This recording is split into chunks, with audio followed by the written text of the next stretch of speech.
ایک اور موضوع آپ نے اپنے اس جواب میں لیا تھا، وہ سنن سنن وغیرہ ٹائپ کا. اب نعت خوان ماشاءاللہ آپ سے محبت کرتے ہیں، دیکھا جاتا ہے.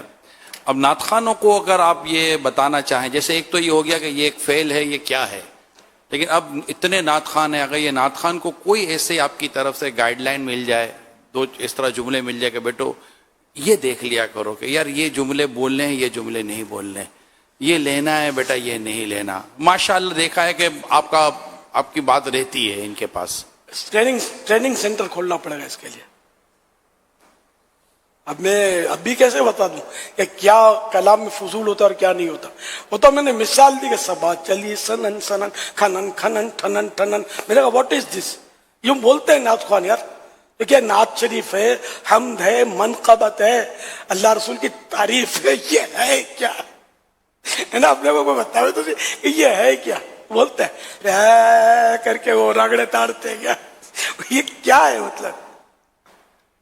اچھا مثال کے طور پر کوئی نعت خوان اگر آپ کو یوں کہتا ہے کہ حضور وہ اصل میں یہ نا ہم کلام کی خوبصورتی کے لیے ایک پبلک بیٹھی ہوئی اعلیٰ حضرت کی خوبصورتی نہیں پتا چلی، آج تم کو پتا چل گئی. اچھا یوں اعلیٰ حضرت نے کوئی لکھا ہے ایک مصرع فضول لکھا ہو پوری ہدایت کے بخشش میں دکھا دو مجھے تو فتح رضویہ سے تو یہ سیکھنے کو ملا ہے کہ فضول بھی ہوتے ہیں. اعلیٰ حضرت کی بارگاہ میں جب اشعار پیش ہوئے نا سوال میں، تو اس پر اعلیٰ حضرت نے فرمایا کہ فلاں فضول ہے، فلاں یوں ہے، فلاں غلط ہے. تب تو مجھے سمجھ پڑی کہ ہاں یار اس میں فضول کلام بھی ہوتے ہیں. ہم تو ہیں اعلیٰ حضرت کے ٹکڑوں پر پلتے ہیں، سیدھی باتیں، اور یہ باتیں کرنے سے ہماری عزت گھٹتی نہیں بڑھتی. الحمدللہ اعلیٰ حضرت ولی کامل ہیں، امام اہل سنت ہیں، امام احمد رضا خان، ان کے صدقے میں ہماری مغفرت ہو جائے. آمین آمین. تو یوں مطلب یہ کہ فضول اشعار کی پہچان تو نہیں ہوگی. یہ تو شاذ و نادر کو کر سکے، بڑا کو ماہر ہو اور وہ کر لے تو کر لے. لیکن یہ کہ ہمیں اپنی اٹکل سے کسی شعر کو فضول کہنے پر بھی غور کرنا پڑے گا کہ بعض اوقات اس کا کوئی مقصد ہوتا ہو اور ہم سمجھیں کہ یہ فضول ہے. تو اس لیے کوئی اہل علم ہی ہمیں سمجھا سکتا ہے کہ یہ فضول ہے یا کیا. درست.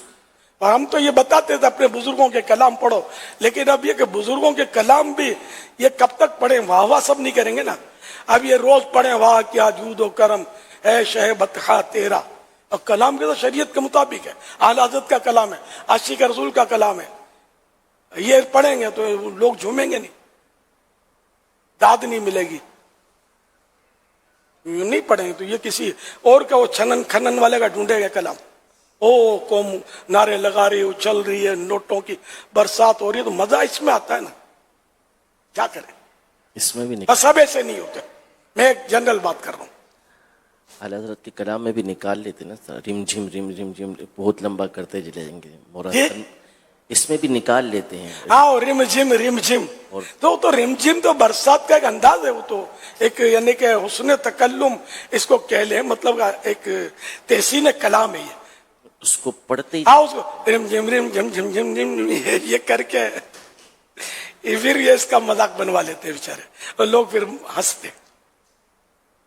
تو کلام میں مطلب رم جھم ہے تو وہ اپنے انداز میں پڑھ کے آدمی، وہ رم جھم تو بارش کا تو ایک یہ تو محاورہ ہے. رم جھم برسات برسنے لگی، موسلادھار بارشیں ہونے لگی.